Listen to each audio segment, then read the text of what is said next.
Hello my dear friends, welcome to BV classes. आज मैं आप लोगों के सामने कुछ क्वेश्चंस लेके आया हूं जिनका डिफ़िकल्टी लेवल जो हमने पिछली वीडियो में क्वेश्चंस करे हैं उनसे थोड़ा सा ज़्यादा है। और ये सारे क्वेश्चंस किसी ना किसी कॉम्पिटिटिव एग्जाम में including SSC CGL, SSC CHSL और एसएससी सीपीओ इनमें पूछे गए क्वेश्चंस हैं। सो हम अपनी बेसिक अंडरस्टैंडिंग से इन क्वेश्चंस को सॉल्व करने की कोशिश करेंगे। सो देखते हैं इन क्वेश्चंस को बिना फॉर्मूले विद बेसिक अंडरस्टैंडिंग कैसे किया जा सकता है।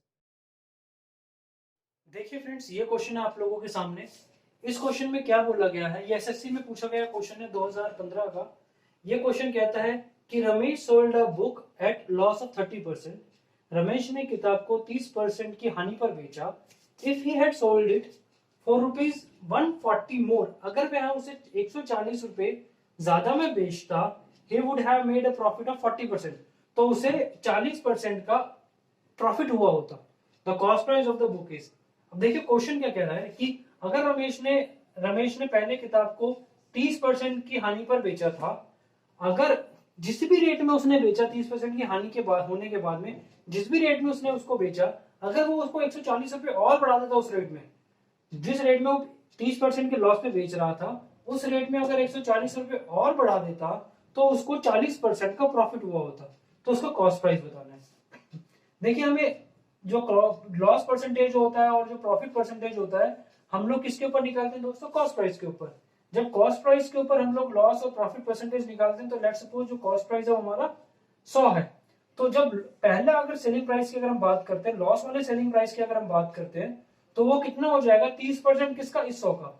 इस 100 का 30% लॉस, यानी 30% कितना हुआ? 100 का 30। लॉस के बाद में ये वैल्यू कितनी बन जाएगी? 70। अब दूसरे केस में क्या हो रहा है? प्रॉफिट हो रहा है 40% का। यानी अगर सेकंड सेलिंग प्राइस देखते हैं, प्रॉफिट वाला, तो उसमें कितने का प्रॉफिट हो रहा है? 40% का। 40% किसका? इस 100 का। 100 का 40% कितना होगा? 40। यानी 100 पे 40 का प्रॉफिट हुआ, तो बेचते टाइम इसको कितने रुपए मिले? 140 रुपए। अब कह रहा है यहां से लेकर यहां पे वैल्यू क्यों आई? क्योंकि जो उसका सेलिंग प्राइस था उसमें बढ़ोतरी हो गई थी 140 रुपए की।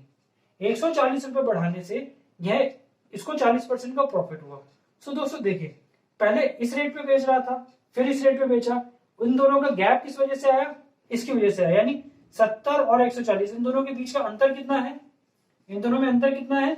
70 का। यानी 70 हमारा एक्चुअल में कितने के बराबर हुआ? 140 रुपए के बराबर हुआ। हमारा एक कितने के बराबर हुआ? 2 के बराबर हुआ। हमें किसकी वैल्यू बतानी है दोस्तों? कॉस्ट प्राइस यानी सीपी की।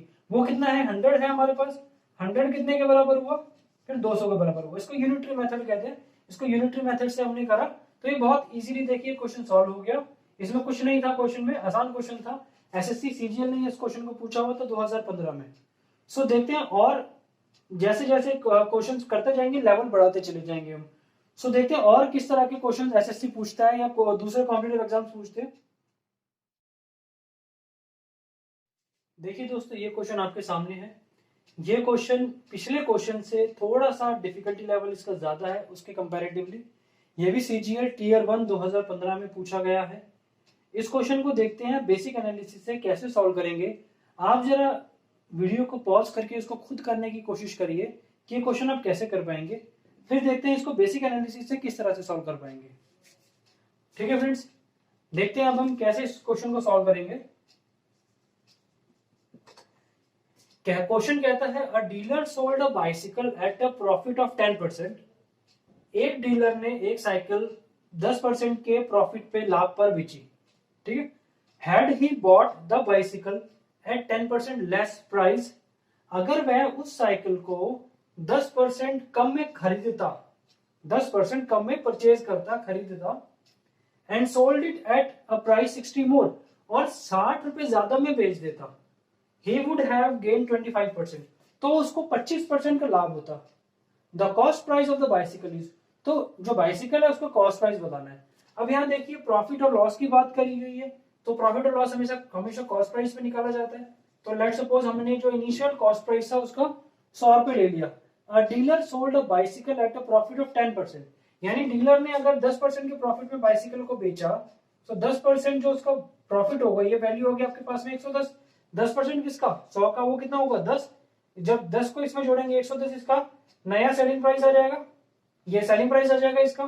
अगर वह उसको 10% कम में खरीदता, क्वेश्चन कह रहा है अगर वह उस साइकिल को 10% कम में खरीदता, यानी अभी पहले 100 में खरीद रहा था, अब इसका 10% कम में खरीदता, यानी यहां से 10% कम हो जाएगा, यानी 10% 100 का कम होगा, कितना हुआ 90%, 90 हो गया, ये नया कॉस्ट प्राइस आ गया, ठीक है। 10% कम में खरीदता and sold it at a price ₹60 मोर, और उसको 60 रुपए ज्यादा में बेचता तो उसको 25% का प्रॉफिट हुआ होता। 25% किसका, अब इस नए वाले कॉस्ट प्राइस का 25%, जो कि कितना होता है दोस्तों 1/4, यानी इसका 90 का 1/4 कितना होगा, 90 का आधा कितना होगा 45, 45 का फिर अब आधा करोगे 22.5, यानी 22.5 इसका 25% हो गया। अब इसमें आप 22.5 आप ऐड करेंगे, जोड़ेंगे, आपके पास में वैल्यू आएगी 112.5। अब 112.5 आ गया कहां से, 110 से, 110 से आपके पास वैल्यू कितनी होगी 112.5, और यहां से क्या हो रहा है कि इसको sold it at a price 60 rupees more, यानी ये जो गैप है ये आपका 60 रुपए का गैप है। अगर रुपीज में देखा जाएगा तो 60 रुपीज का गैप है, 60 रुपए का गैप है, और वैसे देखा जाएगा तो 2.5 रुपए का गैप आ रहा है। ये क्यों आ रहा है, अब देखिए दोबारा इस चीज को समझिए। पहले कुछ कॉस्ट प्राइस था, उस कॉस्ट प्राइस पे वह डीलर उस साइकिल को 10% प्रॉफिट पे बेच रहा था, तो 110 रुपए में उसने बेच दिया। अब कह रहे कि अगर वो 100 रुपए में ना खरीद के इससे 10% कम में खरीदता, यानी 100 रुपए से 10% कम क्या होगा 10 रुपए, यानी 100 रुपए की जगह वो 90 रुपए में खरीदता, और उसको अब 25% का प्रॉफिट हो रहा है बेचने पे, उसको 25% का प्रॉफिट हो रहा है, यानी 22.5 का प्रॉफिट हो रहा है, 22.5 का प्रॉफिट हो रहा है। वैसे देखने में तो 22.5 का प्रॉफिट हो रहा है, लेकिन पहले जितने में बेच रहा था उससे रुपए में जब देखा जाएगा तो उससे 60 रुपए ज्यादा मिल रहे हैं उसको। 22.5 का प्रॉफिट हो रहा है अब इसको, लेकिन रुपए में जब देखा जाएगा पहले जिस रेट में बेच रहा था और अब जिस रेट में बेच रहा है उन दोनों में 60 रुपए का अंतर है। यहां से देखें तो यहां से कितने रुपए, यहां से कितने का अंतर आया 2.5 का, यानी 2.5 का अंतर आया, यहां से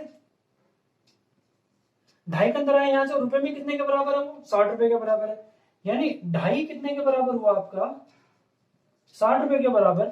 और बताना क्या है आपको, the cost price of the bicycle is, जो साइकिल होगी उसका कॉस्ट प्राइस कितना है हमारे पास, जो साइकिल का जो इनिशियल कॉस्ट प्राइस था कितना था 100 था, हमें 100 की वैल्यू बतानी है। अब 100 की वैल्यू आप कैसे करेंगे, अब देखिए या तो यहाँ इसको 1 निकाल के करो, या तो आप ऐसे कर सकते हो कि इसको पहले 2.5 से दोनों तरफ गुणा कर भाग कर दो, डिवाइड कर दो, 2.5 से इसको डिवाइड करोगे, यहाँ पे 1 बचेगा, यहाँ पे 60/2.5 आएगा। या आपको पता है आपको 100 की वैल्यू निकालनी है तो आप इसको क्या करो 4 से गुना कर दो दोनों साइड। आपने जब इसको दोनों साइड 4 से गुना कर दिया, ये वैल्यू आपके पास में क्या आई 10, और यहाँ पे आ गया आपके पास में 240 रुपए। आपको वैल्यू किसकी निकालनी है, आपको वैल्यू निकालनी है 100 की। आपको पता है 10 अगर 240 के बराबर तो 100 कितने के बराबर 2400 के बराबर। तो दोस्तों ये कैलकुलेशन का एक तरीका होता है, आप अगर इसको 1 करते फिर उसको डिवाइड करते फिर मल्टीप्लाई करते थोड़ी कैलकुलेशन बढ़ती है, तो अपना थोड़ा कैलकुलेशन के ऊपर भी फोकस करिए। अगर आपको वाकई कॉम्पिटेटिव एग्जाम को क्लियर करना है, आपको कंसेप्ट आते होंगे लेकिन कैलकुलेशन अगर आपकी वीक रहेगी तो भी आपको जो आप कंसेप्ट सीख के अपना टाइम बचाएंगे वो आपका कैलकुलेशन ले जाएगी। सो अपने कैलकुलेशन को भी करने के अपने तरीके आप बनाइए ताकि इजीली कैलकुलेट कर सके चीजों को। सो देखिए ये क्वेश्चन इतना इजी था, लेकिन जब इसको पढ़ने में आप खुद क्वेश्चन को सॉल्व करने की कोशिश करेंगे तो हो सकता है थोड़ा आपको डिफिकल्टी लेवल इसका लगे, लेकिन जब इसको बेसिक एनालिसिस से हमने करने की कोशिश करी तो बहुत आसानी से हो गया, कोई इतनी बड़ी दिक्कत आई नहीं। सो देखते हैं आगे और किस तरह के क्वेश्चंस पूछे गए हैं एग्जाम्स के अंदर। देखिए दोस्तों अगला क्वेश्चन आप लोगों के सामने ये है। ये क्वेश्चन देखिए क्या कहता है कि Arun buys 1 kg of apples for ₹120 and sells it to Swati gaining 25%। Arun ने 1 किलो सेब 120 रुपए के खरीदे और उसने स्वाति को बेच दिए जिससे उसको 25% का लाभ हो रहा है। Swati sells it to Divya who again sells it for ₹198 making a profit of 10%। Swati ने उन सेबों को दिव्या को बेच दिया और दिव्या ने फिर उनको आगे बेच दिया 198 रुपए में जिससे उसको 10% का प्रॉफिट हो रहा है। What is the profit percent made by Swati, तो स्वाति को परसेंटेज प्रॉफिट कितना हुआ ये हमें बताना है। दोस्तों ये क्वेश्चन 2015 में नहीं 2016 में सीपीओ में पूछा गया है। एसएससी सीपीओ का क्वेश्चन है, ये 2016 में आया है सीपीओ में। अब ये क्वेश्चन देखिए, इस क्वेश्चन को कैसे करेंगे आप एक बार खुद करने की कोशिश करिए बेसिक एनालिसिस से, बिना किसी फॉर्मूले के। देखिए फिर कैसे करते हैं इसको। चलिए अभी शुरू करते हैं इस क्वेश्चन को कैसे करना है।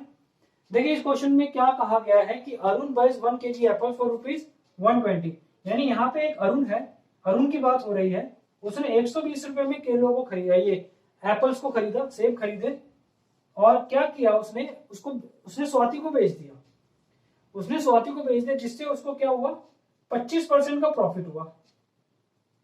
किसको? अरुण को 25% का प्रॉफिट हुआ, यानी 1/4। 1/4 किसका? इसका 1/4 कितना होगा 120, यानी 30। यानी अब उसने स्वाति को कितने रुपए में बेचे होंगे ये सेब? 150 रुपए में, यानी स्वाति को उसने 150 रुपए में बेचे। अब जब स्वाति को वो 150 रुपए में बेचेगा तो अरुण को 25% का फायदा होगा। स्वाति क्या करती है, स्वाति ने इन सेबों को आगे दिव्या को बेच दिया, और दिव्या ने आगे इनको 198 रुपए में बेच दिया, किसी अदर पर्सन को उसको बेच दिया 198 रुपीज में, 198 रुपए में। ठीक है, देखिए जिससे दिव्या को क्या हो रहा है 10% का प्रॉफिट हो रहा है दोस्तों, 10% का प्रॉफिट हो रहा है। यानी दिव्या ने किसी रेट पे खरीदे होंगे स्वाति से। अब अगर आप वैसे निकालना चाहें, बेसिक एक्स मान के इसको लेके करना चाहें कर सकते हैं, लेकिन मुझे टेबल याद है, परसेंटेज जो टेबल मैंने आपसे बनवाई थी वो टेबल मुझे याद है। अगर इसके ऊपर वैल्यू 10% बढ़ रही है तो यानी ये वैल्यू इससे 10% ज्यादा होगी, ये वैल्यू इससे 10% ज्यादा होगी, तो ये वैल्यू इससे कुछ परसेंट छोटी होगी। और कितनी छोटी होगी दोस्तों, इसको जब हम रेशियो में कन्वर्ट करेंगे या 1/10, 1/10 अगर ज्यादा है तो 1/11 कम है। परसेंटेज टेबल में मैंने आपको बताया है ये 1/10 अगर ज्यादा है तो 1/11 कम है। 1/11 किसका? 198 का। 198 का 1/11 कितना होगा, देखिए किस पे कटेगा, 18 से जाएगा, यानी 118 में से आप 18 माइनस कर देंगे तो यहाँ पे वैल्यू कितनी आ जाएगी 180। अब क्या हुआ, दिव्या ने 150 रुपए में खरीदे सेब अरुण से, और स्वाति ने 150 रुपए में खरीदे सेब अरुण से, और स्वाति ने जो सेब 150 रुपए में खरीदे थे वो दिव्या को बेच दिए 180 रुपए में, यानी उसको कितने रुपए का प्रॉफिट हुआ 30 रुपए का प्रॉफिट हुआ। और यहां से अगर देखा जाएगा तो परसेंटेज प्रॉफिट 30 और इसका कॉस्ट प्राइस कितना 150 गुना 100, यानी 50 दूनी 50 दिया और यहाँ से गया 10 पे, यानी कितना परसेंट आ गया इसका 20% का प्रॉफिट आ गया। ये लोग बहुत आसानी से हो गए क्वेश्चन भी, कोई दिक्कत आई नहीं, बहुत इजी होता है, कोई बड़ी बात नहीं है, बस आपको कैलकुलेशन आनी चाहिए।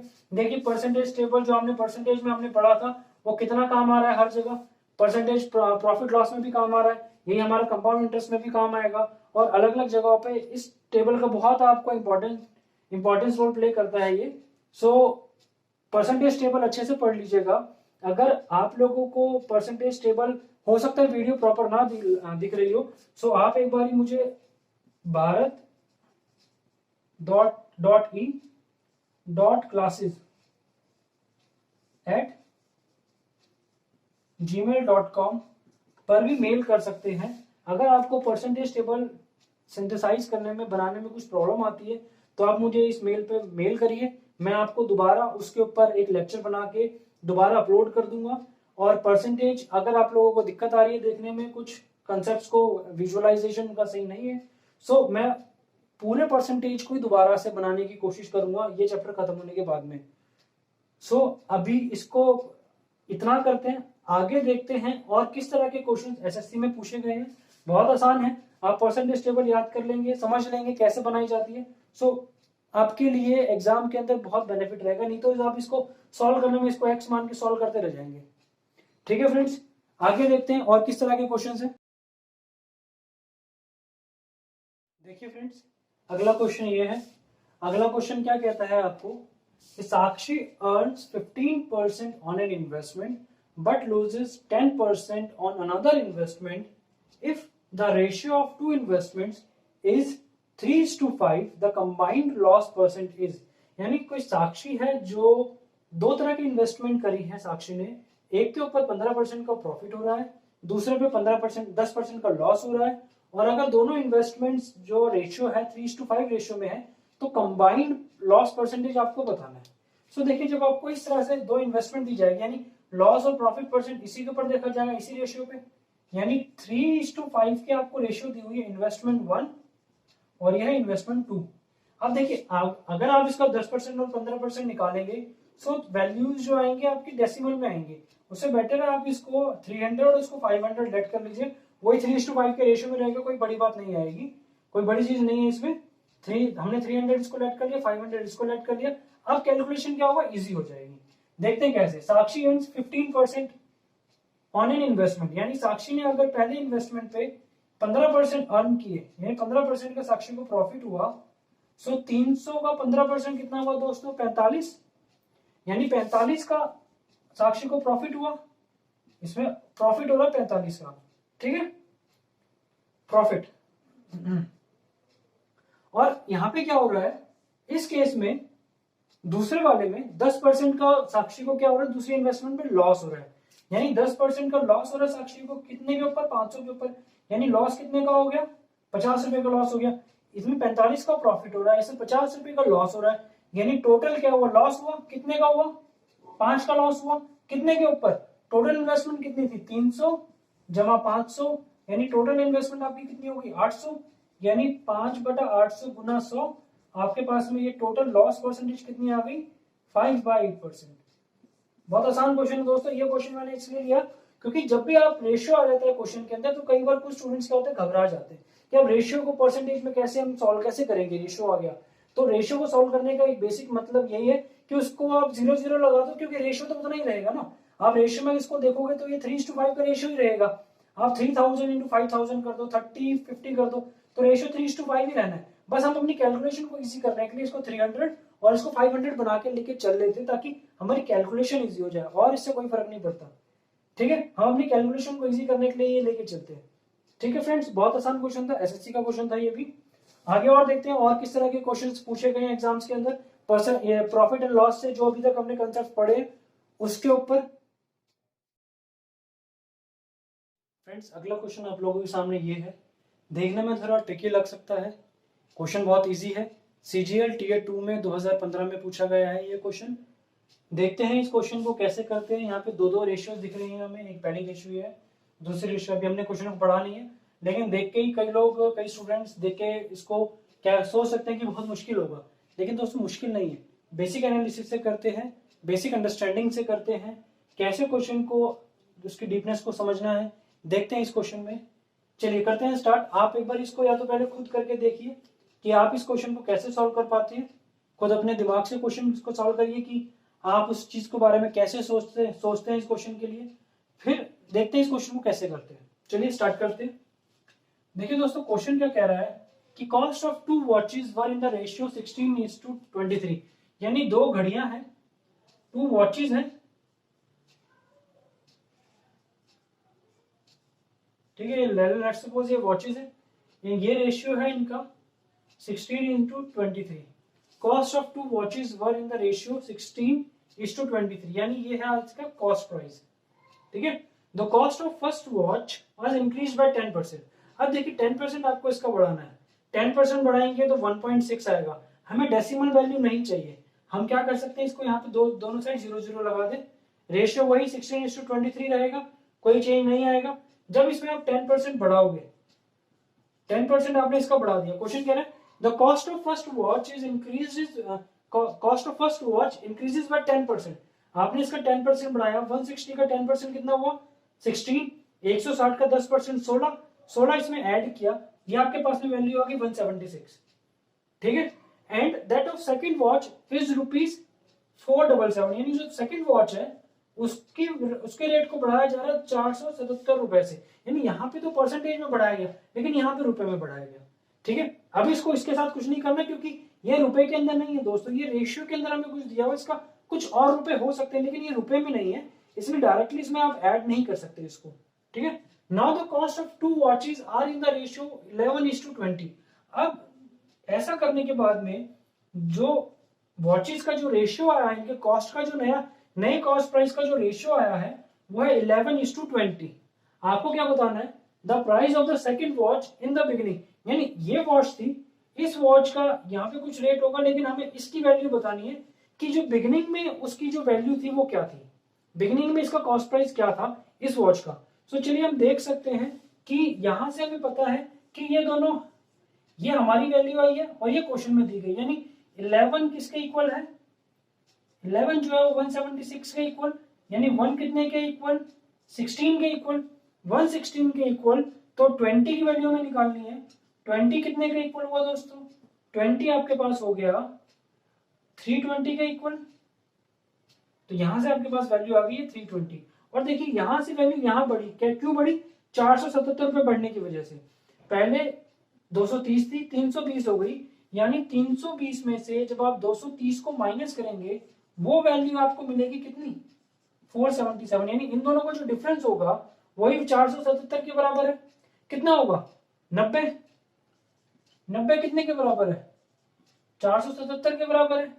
ठीक है, आपको 230 की वैल्यू बतानी है, इनिशियल वैल्यू बतानी है। सो आप पहले 1 की वैल्यू निकालेंगे, यानी दोनों तरफ 90 से भाग करेंगे। अब क्या करेंगे, 230 की वैल्यू बतानी है तो दोनों तरफ 230 से गुणा कर देंगे, 230 477 बटे में 90 और 230। ठीक है, अब 0 से यहां 0 कैंसिल आउट हुआ, 9 45 दिया। अब देखिए आप इसको गुणा कैसे करेंगे, 53 को गुणा करना है 23 से, या तो आप डायरेक्टली वैसे गुणा करो या आप और तरीका इस्तेमाल कर सकते हो गुणा करने का, कि 50 53 को हमने तोड़ दिया 50 जमा 3 में, और यहाँ पे इसको गुणा करना है किससे, 23 से। 23 को जब 50 से गुणा करोगे तो 23 पंजे कितना होगा, 23 10 पे कितना जाता है 230, 230 का आधा कितना हुआ 115, यानी 111 50 के बराबर हो गया, जीरो भी यहाँ पे, और 23 दिया कितना होगा 69। ठीक है, दोनों को ऐड कर दो आप, 9121 1219 इसकी वैल्यू आ गई, यानी जो कॉस्ट प्राइस था, इसका इनिशियल कॉस्ट प्राइस था वो हो गया 1219। तो दोस्तों कैलकुलेशन देखिए आपको करना पड़ेगा, कैलकुलेशन के बिना क्वेश्चंस नहीं हो पाएंगे। आप मेथड सीख लेंगे, आप बेसिक एनालिसिस कर लेंगे, बेसिक अंडरस्टैंडिंग आप अपने डेवलप कर लेंगे क्वेश्चन की, लेकिन अगर आपकी कैलकुलेशन अच्छी नहीं है, आप कैलकुलेट करने में टाइम लगाते हैं, सो कहीं ना कहीं आपको वो एग्जाम के अंदर आपका एक ड्रॉबैक रहेगा क्वेश्चंस के लिए, और आप ज्यादा से ज्यादा क्वेश्चन आप नहीं कर पाएंगे। सो अपनी कैलकुलेशन को भी आप इंप्रूव करिए जिनकी कैलकुलेशन वीक है। और दोस्तों एक चीज मैं और बताना चाहता हूं कि 3 मई के बाद में एसएससी जो है वो एक नोटिफिकेशन लेके आएगा, जो आगे की जो उनके एग्जाम्स की जो डेट्स होंगी उसी के रिगार्डिंग के एग्जाम्स को कब कराया जाए। सो आप अभी से अपनी प्रैक्टिस करिए, स्टार्ट करिए, ताकि आपके पास में एक सफिशिएंट टाइम आपको मिले एग्जाम के लिए। ठीक है, ताकि आप एज ए हॉज बॉज में प्रैक्टिस ना करें कि आप एग्जाम डेट पहले अनाउंस करने की वेट करें फिर आप अपनी प्रैक्टिस स्टार्ट करिए। आप अभी से प्रैक्टिस स्टार्ट करिए, ताकि एसएससी जब एग्जाम लेगा तब तक आपकी प्रैक्टिस बहुत अच्छे से हो चुकी होगी, तो आपको एक एडवांटेज मिलेगा दूसरे स्टूडेंट से जो उस डेट का वेट करेंगे। सो आपके पास एक सफिशिएंट टाइम रहेगा अपनी प्रिपरेशन करने के लिए। सो आज के इस क्लास में, आज की इस वीडियो में हम लोग इतना ही करते हैं। इसके बाद में अगली वीडियोस में मैं और इंटरेस्टिंग क्वेश्चंस लेके आऊंगा जो एग्जाम्स में पूछे गए हैं। ठीक है फ्रेंड्स, सो आज के लिए इतना करते हैं। Thank you.